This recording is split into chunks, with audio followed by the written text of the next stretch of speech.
சொல்லு சொல்லுடா. என்னம்மா இப்படி வெயில் அடிக்குது? கடை கிளம்பி போனலம்மா, அப்படியே போக போக மெதுவா என் உடம்பெல்லாம் தக தக தகன்னு எரிய ஆரம்பிச்சது பாரு. அப்புறம் நம்ம நூறுகளோட விண்வெளி பாடம் அது வேற. நான் போறேன், சூரியன் மூஞ்சி கிட்ட வந்து சிரிக்கிறாமா.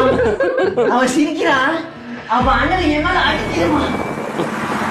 அப்படியே அங்கிருந்து கிளம்பி நம்ம மீன் கடைக்கு போயிட்டேன்.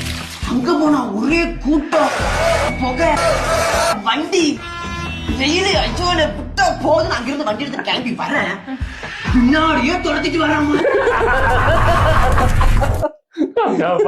வெயிலுக்கு என்னமா போட்டுருக்கானுங்க, பின்னாடியே துரத்திட்டு வராமா. பதறி ஆச்சு ஓடி வந்தானடா. வீத்துல ஓடி வந்து கட்சியில பார்த்தா வெயிலு.